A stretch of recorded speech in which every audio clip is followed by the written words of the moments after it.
Hello, hello, guys. Welcome back. It has been a minute to say the least. It has been a what weird, kind of weird time. And I figured, you know what? It's time to get caught back up, kind of bring you into what's been happening. And I also want to talk to you a little bit about as we're going into fourth quarter, what are some of the things I'm doing for display and how I prep and all the stuff.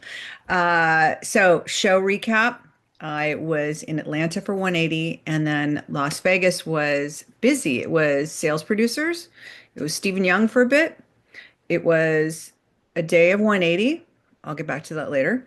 And it was artful trading and a few days at CMA, which was lovely. It wasn't such a schedule where I was so overloaded that you're running at a frenetic pace. I even actually had a couple days off. It was challenging because of the heat. Let me tell you, 114 degrees is no joke when you're talking about it. Like, you guys all fly in, you fly out, and it's not a big deal. Living in it day in and day out is hard. I don't know how people live in that temperature. I mean, it's the same Arizona, any of the places like that that are super hot. I just don't know how people do it because I guess because I'm such an outside person and I love walking and I love sitting outside and reading, and you really can't do that when it's that kind of heat. So, I'm very happy to be back home. We've been home for, I want to say, 3 or 4 days, and it's lovely to get back into the swing of things of walking and getting your house ready. I will admit, I'm the complete weirdo. When we get home, literally, I start putting things away. Even though we've been driving for 7 hours, I start putting things away like a maniac. But it's partly OCD, it's partly a control freak, but it comes from, I think, my days of anthropology where it's like, get it done. Same thing when we moved here, no joke. None of the boxes came in the house. The boxes were in the patio, and I would take the products out and actually put them into the shelves that they belonged. That's a big pro tip, let me tell you right now. But uh, so I came home, unpacked, and then so what it does is give me a little bit of time to sit in my office and get used to things and, really start getting back into rhythm, going to the grocery store, doing my walk. So it's lovely. And I will say, I feel like I have this newfound true gratitude of where we live. It's still so new. We've only been here a year and a half. And because the first year I traveled so much, and this last year, from January from January till this show season started in June, I was here the whole time. I went back to California once to work on my retailers' floors, but it's a big chunk of change now, so it's not as regular for me going back to my California accounts. Um, but it gave me a chance to really kind of embed myself in my community and get to know people. And I got to work on the Brit Festival job, which I'm excited to help them out again next year. But it was lovely having a chance to get to know places and where we live, but it also was scary as fuck because no income means everything I made in December, October, November, December, January at the show was literally just going out the door because of my regular payments of things. I mean, life still goes on. You still have the same payments. And it was eye-opening that I really didn't think about this move like fully throughout. And I said to somebody at the show, it's like, I wanted peace. I wanted when I was home to be present. And I realized when I was home, oh my God, A, I'm so bored. And B, like my money is like going out the window. So it was lovely to be working. It was lovely to be back in action. And it's quite lovely to be back here now that I have kind of more of a footing here in Oregon. And I have some really exciting projects coming up. I already am talking to people for the show in January, which is mind blowing because usually everyone kind of waits till the end. And I think a lot of people don't want to wait so long. And I'm having meetings already, which are very exciting. And I can't wait to tell you about them. I have a new client, a new retail client. Their name is Lucy's. It is a restaurant and gift shop in Scottsdale, Arizona, and Phoenix. It is so cute. Lucy's at the Orchard. They do movies on Friday nights, like outdoor movies. They also have, I think, an ice cream and ice cream candy sweet shop there as well. I mean, it's a really fun project. It kind of reminds me of my old store, Sweet XO, that I know I've told everyone about it before, but they were a five-store chain store in Agora Hills, California, and it was ice cream, cupcakes, candy throughout the whole store, and gifts. And it was honestly one of the funnest projects I've ever done. So to be involved in this, I am very excited. So I did the show with them. So I was able to change hats, go from merchandiser into buyer, which was lovely.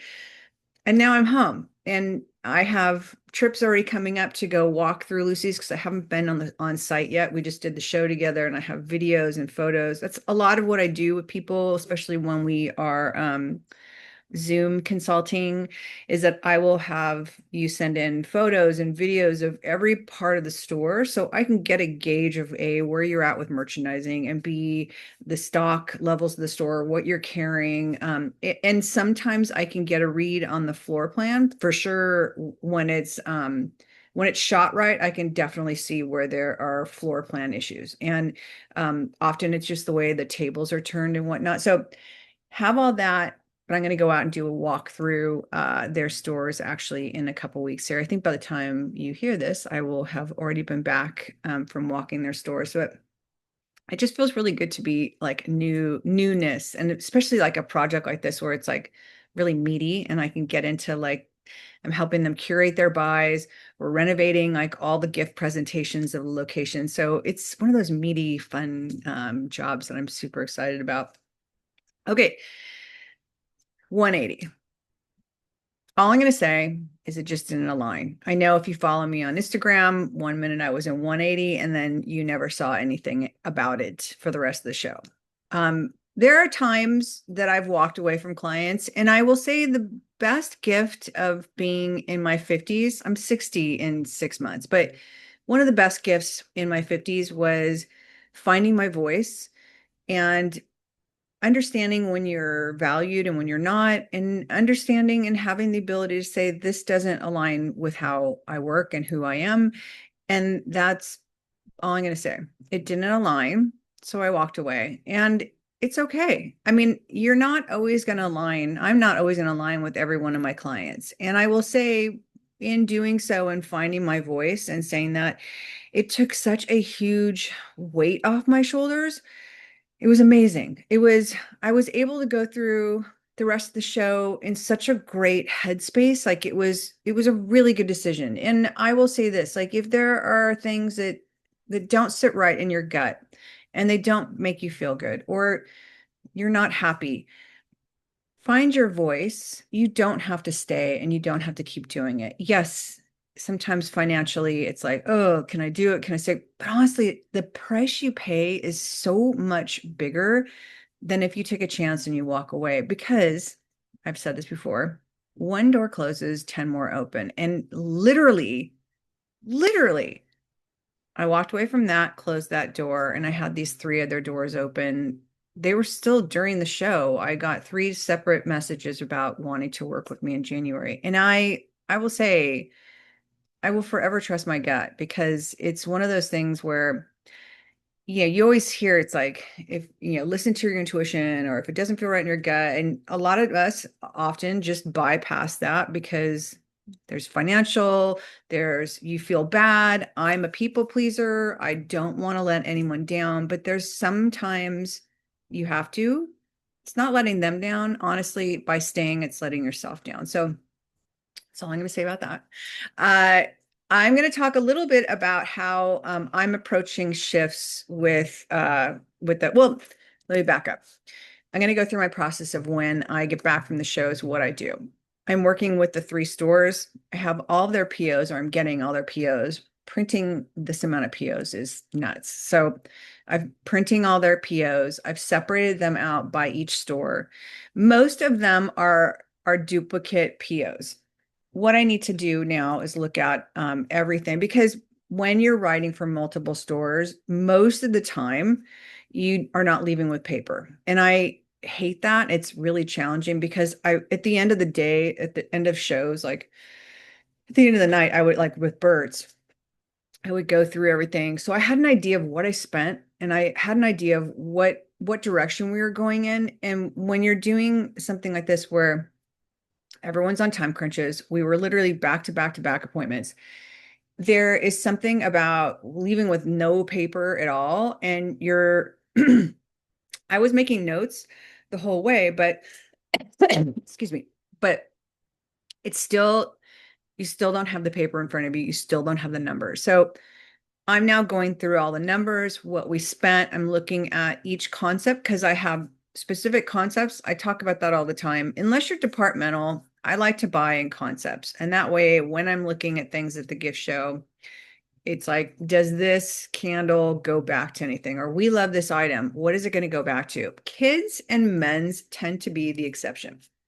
Tabletop, you can kind of do this mixing. But if you have limited space, like I tend to concept. So we have a few concepts. We're doing tabletop. Them being a restaurant, it was really important that they have, because they sell food, they sell wine. And it's like, why are we not selling more cookbooks and more tabletop and really enhancing what you sells to create more add-on sales? So I'm doing away with some of the departments they had happy birthday, which would seem like it sells, but it's one of those cases which you all know somebody says, "Oh, I wish you sold this," and you bring it in and then no one buys it. And so happy birthday, they had it kind of sold because some people asked for it, but it didn't have a quick enough turn. And that's the thing. When you guys are bringing things in, unless it's your bread and butter, which are the Voluspas, the Jellycat, that's a whole nother conversation. The items that you have day in, day out. The rest of it, you want to get in, you want to get out of it. And you can tell I just totally lost my train of thought right now. So wow. But I like to go through the POs so I can look at what we're doing and what's working, what's not. Happy birthday was not working. It was taking a lot longer to turn than it does. And I want to take the money that is sitting in birthday, put it on sale, get rid of it.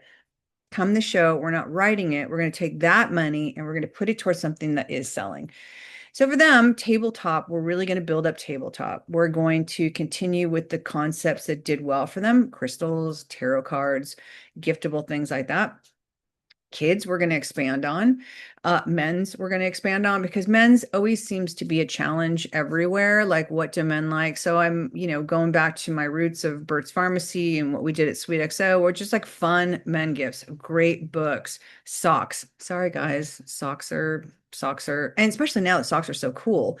Socks are one of the big concepts. Some games, some tools, some chocolates that go back to it. So we're kind of building up these concepts, and this will be the first time they've really had really cohesive concepts. And the fun part now is like really going through and seeing, you know, it's not even so much fun. It's a necessary thing I need to do is go through and look and see, do I have duplications? Is there too much of something? How much have we spent in each concept? How much have we spent in each store? These are hugely, hugely important things.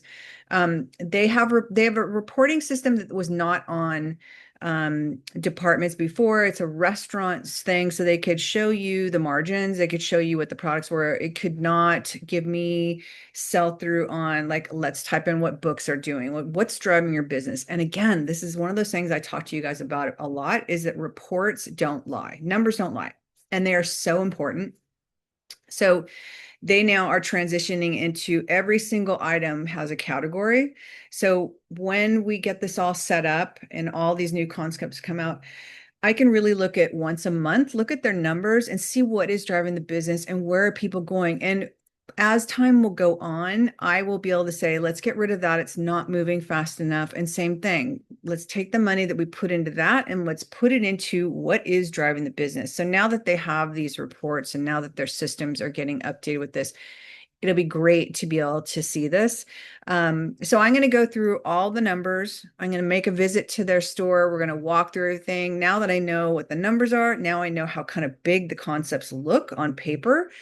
I'm going to go back to the store. We're going to walk the floor. I'm looking at what kind of fixturing they have. I'm all about build up the architecture, and that can be anything like a table with a bench on it, or a coffee table on it, or another small case good table. Just because, again, you want to get that architecture up so you can continue building product in and still have some negative space. Because I think right now most of their tables are one level. They maybe would have a crate, but much like a lot of stores, they're really not sure on how, because it's restaurant. They really are restaurant driven. So the buyer is also out of restaurant. So it's a different world when you're merchandising gift like to this extent. So I'm going to be looking at what are my architecture pieces that I can build these tables up with that can hold the amount of inventory that's going to get them the amount of sales they want. They have right now one of the locations, again, when I look at these photos, I can see right away they have one store that doesn't have enough, not have enough fixturing, because they have those IKEA crates on the ground with stuff on them, and there's nothing on top of it. So it's literally a crate that is 3 feet off the ground, and the product. And this is the thing, you don't want product on the ground. It was in a crate, but it's, the crate ledge is this big. So, it's plush that's so close to the ground, which is great for kids. But also, if you think about it, it's a restaurant, they're taking mops through, there's food. It's not ideal to have product that low to the ground, but that told me that they don't have enough tables or fixtures. So we're going to go and do that. I'm going to look at all their fixturing, and then we're going to map out, because I now kind of know how much inventory I'm looking at. Okay, we need this much space for men's. We need this much space for kids. We need this much space for tabletop. And we're going to be dividing their tabletop up because some of the stores have a wine section, which is so exciting. So we'll have some gift presentation in the wine section, and that'll be gift bags, that'll be charcuterie, that'll be some cookbooks. And, again, I'm going for that add-on sale. I'm going for the person that's buying a bottle of wine. Oh, I need a bag. Here's a bag. Here's some gift tags, or, I want to build a gift. Let's get them a charcuterie board and a beautiful bottle of wine and this great cookbook. Like, that's really what I'm doing with them. So we're going to do some gift presentations in the wine section, and the rest of it will be throughout the store. So I'll be there for 3 days, walking all three of the locations. And we're also looking at possibly bringing in some apparel. I'm telling you right now, like I said, with the pharmacies, we had 5 store pharmacies, and I started testing the water with apparel in the pharmacy stores. It was based on no fitting room, a $40 and less price point, and instant gratification. And to this day, apparel is still the #1 department for Burt's Pharmacy. So if you're a gift store and you're not sure about it, test the waters. Do shawls, do some scarves. That is why, also, P.S., why so many of the gift lines, Demdaco, Mud Pie, why they are selling apparel, because it sells, and it sells well in gift stores. So we're going to be looking at where we have opportunities to add. They have their own t-shirt brand, so we're going to add that. And then we found some fun candy t-shirts that were at Anne McGilvery with the candy line. So how are we going to be showing these? They haven't had great sell-through before. In talking to them, they don't have dress forms. They don't have any way to put them on. Like, if you're selling apparel, you need to have some kind of a dress form to show the product. So we'll be doing that. And then I'm going to come home. I'll be home for a bit. And then in September, I will go back for a full week, and I will spend a day in each of these stores, a day and a half, something like that. And in each of these stores, we're going to roll out all the concepts. I think we're going to be rolling out fall, and then we'll roll out holiday. I'll come back in late October or early November, and we'll roll out holiday. But that's kind of what I do, my whatever you want to call it, my tradition of how I come back and systematically walk through a store that I've written orders for, and how I go about the process. This is with the new client, so it's a little bit different, but the same thing. I still go through every PO. I still keep track of how much we're talking about, how much we've spent, what is our budget. In this case, there is not, quote, a budget. And it's very easy to just go like down a very expensive path. And I do want to make sure I keep the reins in. I know what numbers they did last Christmas. In order for me to beat them, I need to beef up the inventory that they have. So that's That's my process.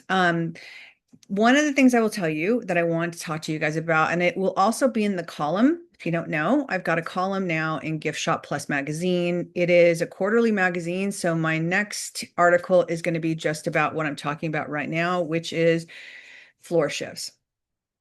And floor shifts can be daunting, especially when you have a pack store. And one of the things that I learned from anthropology that I still use to this day, I use it with Misane because Misane is a packed store, and I'm going in and I'm adding more. And the only way you're able to do this is starting from fresh plate. I don't even know what I'm trying to say. You have to start with the fresh, empty slate. God, why was that so hard to say? um, and they have Misane, we've been able to close. We're not going to be able to close at the restaurant. Most of you do not have that liberty to be able to close your stores for a couple days. Some do, and those who do really do make an event about it. They paper all the windows. They base their, I think Go Go Girl Shop, we talked about this on her interview a few weeks ago. They close the windows off. They really make it an event. One store I talked to, I think it was Curious in Hermosa Beach.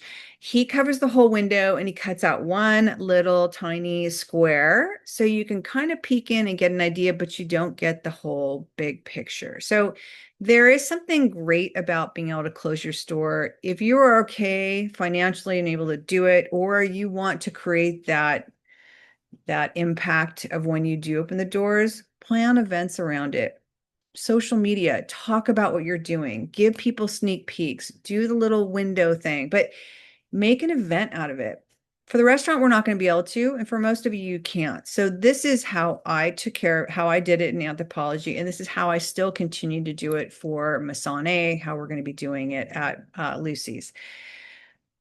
If you're closed and you have a counter, I will offload things onto a counter. Ideally, you pick up some inexpensive plastic tables at Costco or Staples, or this is really what, now that I've used this in showrooms, now this is, I can't get away from this thing. And I talk about this stupid thing up and down everywhere I can talk about it, is the Metro carts. And the Metro carts are the big stainless steel 4 or 5 shelf rolling unit.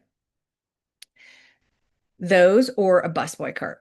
Busboy carts don't carry that hold as much, and you need tables as well, but you want something to be able to offload merchandise on. And I will pick, when I walk the floor from front to back and get an idea of what is sold, when I'm doing a floor swap as well as a rollout, walk the floor, see what sections have sold down, see what we're taking out, but really get an idea of the floor. And then I go back through and map, this is where I want this concept, this is where I want this. And I will start with one table set after I've decided what's going to be on that table. And I've always liked to start with a fresh, clean slate, pay no attention to the gardener with the blower in the background. I will clean everything off the table, literally everything, all the product. I like to regroup the product together if I have something in 2 places. This is my chance to regroup the inventory. I organize it, I stack it, I clean the whole table down. I take all the architecture down and I start with the new table and product. And when I'm dealing with taking things off and staging, those Metro carts, when you have receiving, if you have the room, if you have it in your budget, if you have a stock area that you can store it, these Metro carts are amazing because your stock person or whoever's receiving the merchandise can tag it and put it right onto the cart. When we did the openings for CMA, I will say that's where I got with these carts, where I'm like, I have to have these all the time. Each line had 4 or 5 carts loaded up with the product. It was loaded up by category. It was, these books were all kids' books. These are all cookbooks. It's such a great way to start organizing before it even gets to the store floor. So I will have the new merchandise on these carts, and I will have the table or another cart that's holding what I just took off that table and cleaned it down, clean it from the very start. I mean, clean it. This is truly probably the only time you're going to be able to have a chance to really clean everything, whatever the jars that are holding things, cleaning all the tops of the products, because it gets just dusty, and it's like not like ideally you have someone in the store that is cleaning all the time, but let's get real, that doesn't really happen. So this is your time to be able to really clean everything down and make it perfect and pretty again. If its packaging's kind of tore up, change the packaging out, whatever you need to do. This is the time to give it some love. I will now I have an empty table. Looking at what product I'm placing on it, I will then figure out the architecture. Is it kids? Do we want more of a whimsical architecture? In that case, it would be, I would say IKEA dollhouses are great. Kids furniture is great. Like IKEA makes some great kids furniture, and you could get a kids table and two chairs, and those are your risers in your architecture. You can get small bookcases. Those work really well. They're very inexpensive. Some of them are on Amazon. They're pretty nondescript, so by the time everything's on it, you don't notice that it's the cheap faux melamine wood versus real wood. Again, side tables, nesting tables are great architecture pieces. Benches are great architecture pieces. Still, my favorite brand to buy fixtures and architectural smaller tables is Kayla Lou. I'm so sorry if I said that wrong. They have the most amazing fixtures. They're priced well. A lot of them come in groups. So there's one package that's one big dining table, two benches, two smaller benches, and then another set of small benches. And it's one cost. And it's great because it gives you all different kinds of height and size. So I figure out what our architecture is, and then I start building it off of that cart. And if you don't have this cart, and you like the Stephen Young way, when we bring in new inventory and before I'm getting ready to set things up, the way Stephen stages merchandise at the wholesale level is the same way you can stage it, is empty banker boxes or boxes that you got shipments in. And same thing, group the alike items together, put it in the box. And I always have them line it up on the exterior part of the space, because what happens is there's boxes everywhere and you're trying to set the furniture.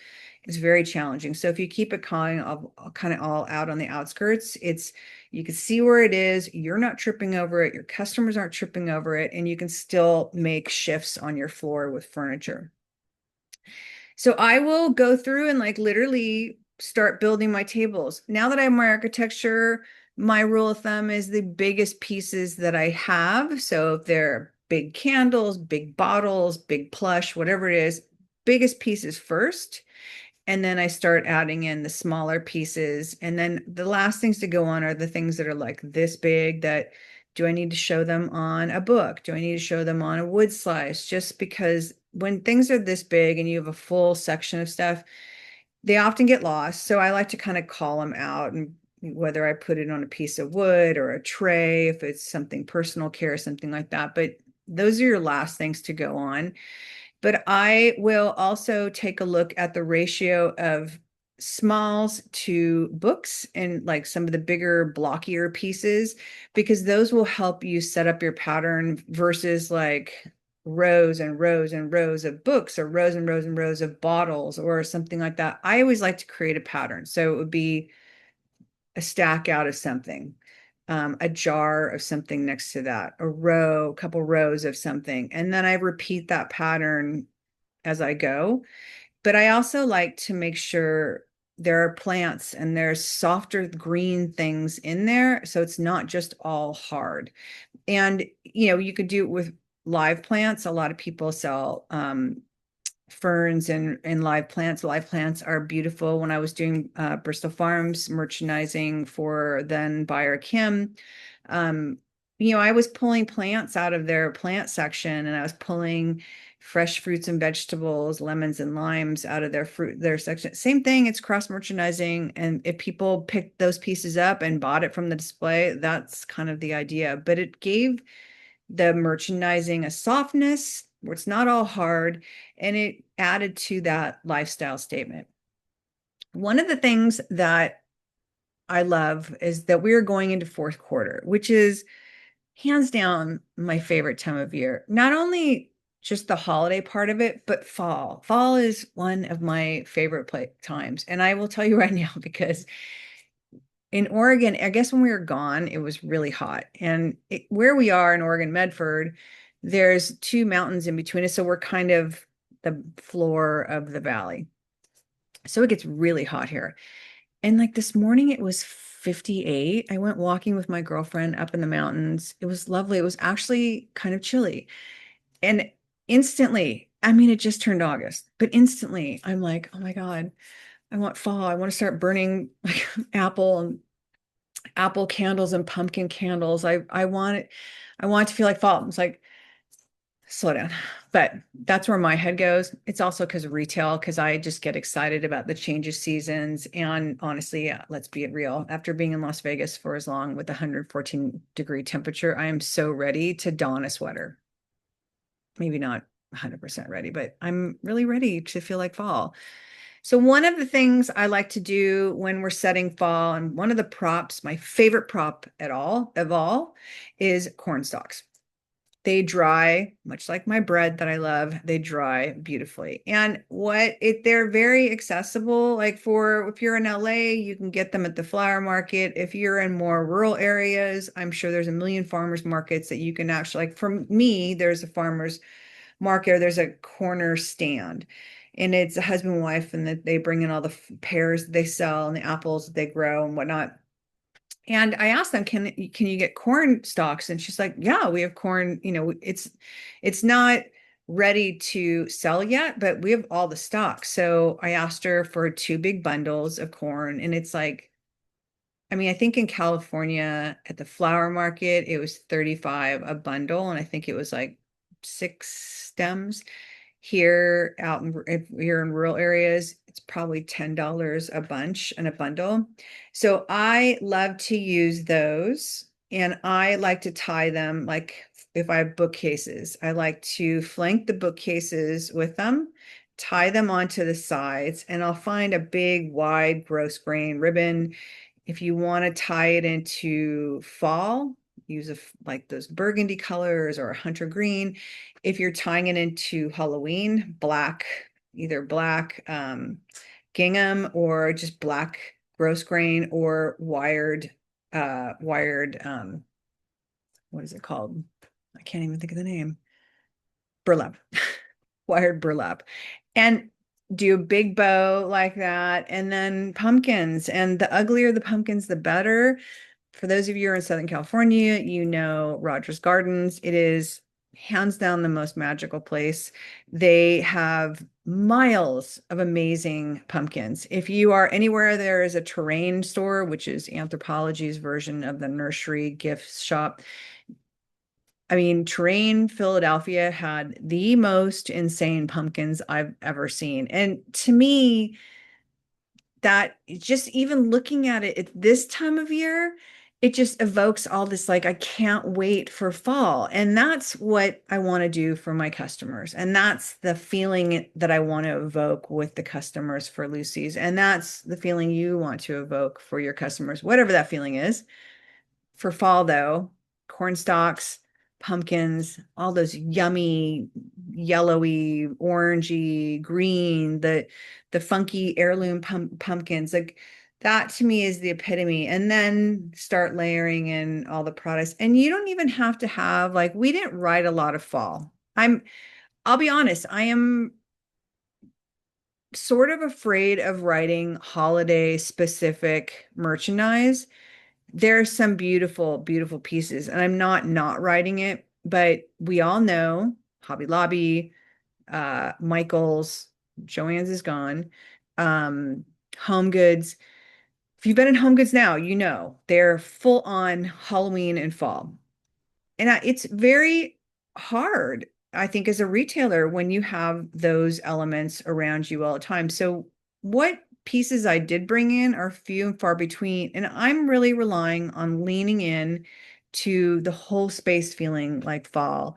And the fall candles absolutely do because their branded candles, they're not bad. I forget who's their wholesaler that is private labeling for them, but I mean, we all know the Times, we all know Patty Wax, we all know the brands that do these beautiful fall candles. That's what I'll invest in. I will invest in a tiny bit of tabletop just to give it that feeling. And the rest of it, I want to feel like fall. And by making everything around it feel like fall, it will still tell that tale. And then what happens is at the end of the season, I don't have to put it on sale.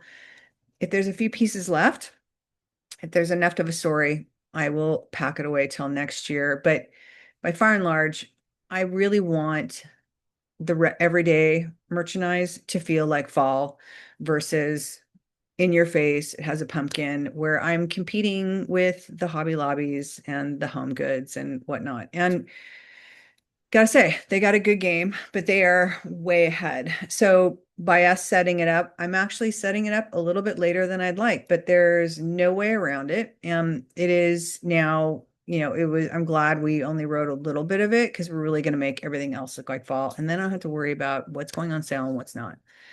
So that is how I tackle my table sets.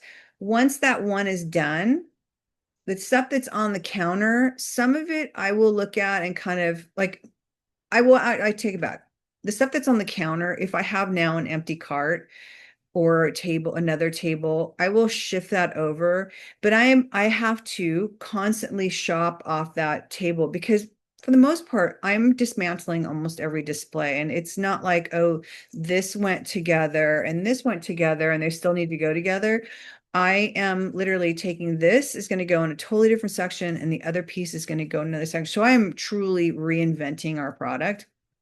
So as I'm setting up these displays, I constantly have to keep shopping from the pile that I dismantled and move on to the next display. And same thing, add it to that table, go pull some minus. The really great thing, and if you are able to really stagger it like this, is that if you clear one space and say, so for an example, Masane, we will take the left side of the store would be tabletop and the right side would be kids. And often I will flip flop them all together.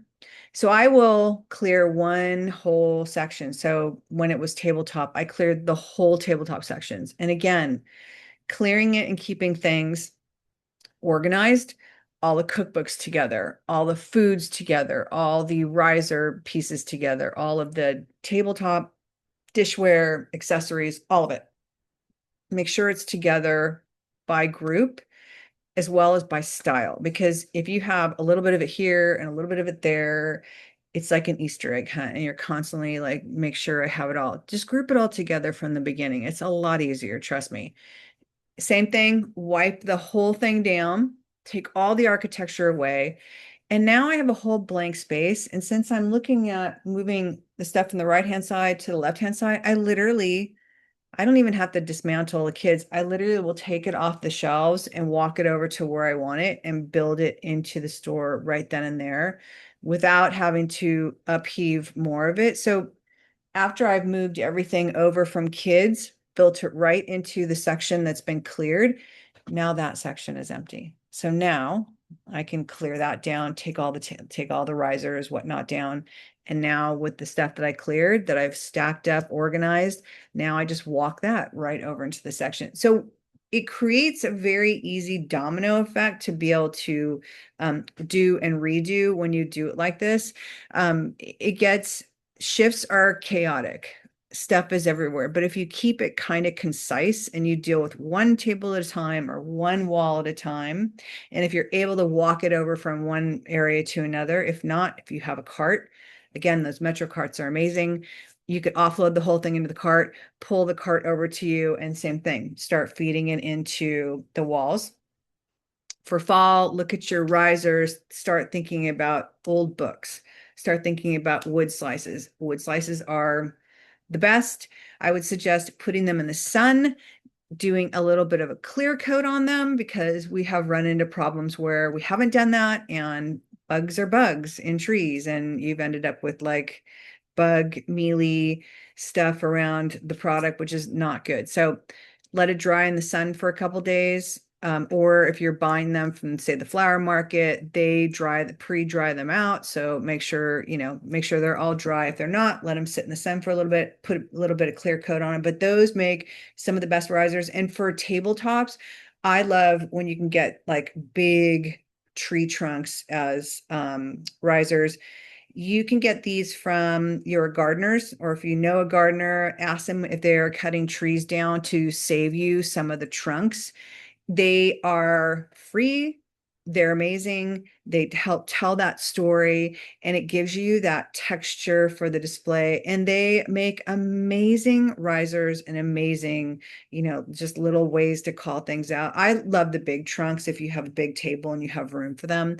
I'll cover them sometimes in moss, but for the most part, it's just a clear coat and just use it as a riser and start stacking things up on top of it.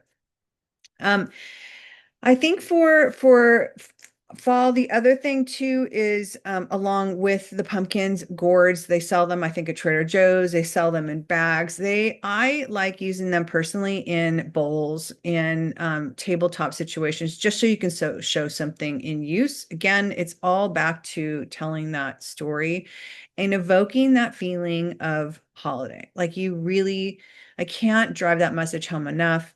You guys know I work for Bristol Farms. We are starting to set up there and talking about evoking that thought, that feeling.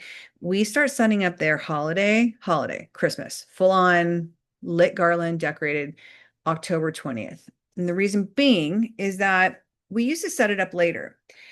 And one year, the marketing director said, let's put it out early and let's see how it runs. And what they noticed is that once it went up, even though Halloween was still at the front of the store, it's funny because you could look inside the store and you see the pumpkins and everything outside. You see right at the doors at Bristol Farms, they have all their like seasonal stuff. So candy, Halloween decor, whatever. And then past that, lit garland everywhere. It's like such a weird dichotomy. But what they did notice was because they do pre-made holiday meals for everything from your turkey to the sides to all that. And they start taking pre-orders and they sell out. And when they waited in November, they sold out really fast and they weren't able to adjust their orders to add in more to be able to have the ability to do more. With putting them out and putting holiday decor up October 20th, they have realized that customers see that and it's this quiet nod to the holidays are coming. So now they roll out, they sold, long story short, they sold more pre-made meals and took more orders when the decor went up earlier than when we waited for it. So now we put their decor up and they roll their marketing out for the holiday meal orders. And it is all Christmas all day from that point. The only thing they don't do, they don't drop the music in. So everything around you evokes that holiday feeling and it looks like holiday, it smells like holiday. They start doing the tastings early as well. And everyone starts getting in that mood. Everyone starts thinking about, oh, the holidays are coming. So whether it's Thanksgiving or Christmas, if you start it early and you add these elements of display that evoke these memories for people, do it. Do it. It's easy. It's inexpensive.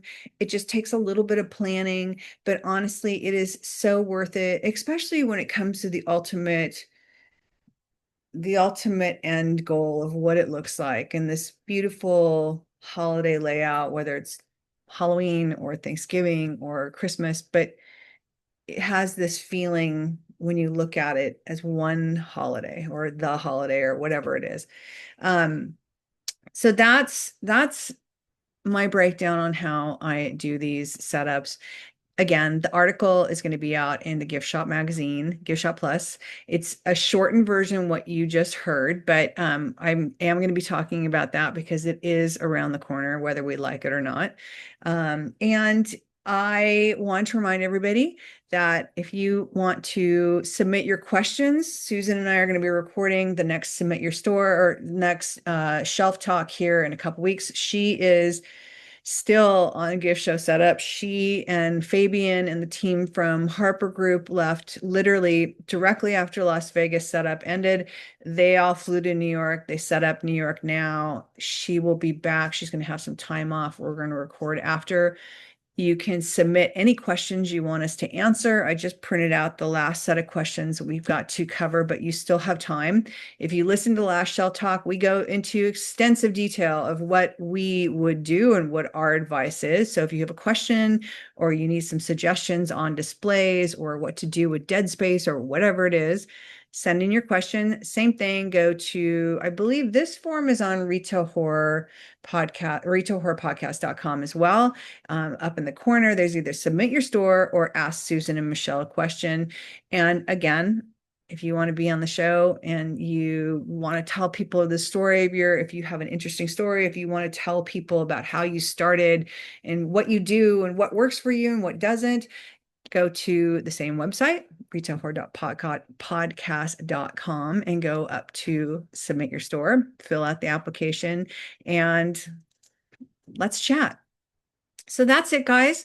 Thanks for everything. Thank you again. Thank you for all your support that you have given the podcast. It has been a rough transition. Not rough, I can't say that. It has been a challenging transition with not having the podcast team. Danielle is doing an amazing job. Like, I can't thank her enough. And she's getting better and better, and it's becoming more and more familiar, and she's getting her confidence. So we will be at I think four podcasts by the end of next month, which is very exciting. And just thank you guys for your support. And I can't tell you what a joy it is when I go to the shows and I see everyone, and I feel like we're friends. I mean, people that listen, people that I've interviewed, I feel like we're friends. And it's always so incredible to run into everybody at the show. And I don't know. I have to say thank you and say how grateful I am for everybody. So that's it for me. And if you have any questions, send me an email or send me a DM. You can find me at MC Design Collaboration or the Retail Horror Podcast on Instagram. I'll be honest, I'm not on Retail Horror Podcast's Instagram very often. And you can DM me at TikTok as well. If you don't know, my TikTok is MC Design Collaboration. I do a lot of critiques there. That's where we do show me your store. That's where I also do just random setup, videos on what works and what doesn't. Anyway, enough about me. You guys have a great afternoon. And again, thank you for everything.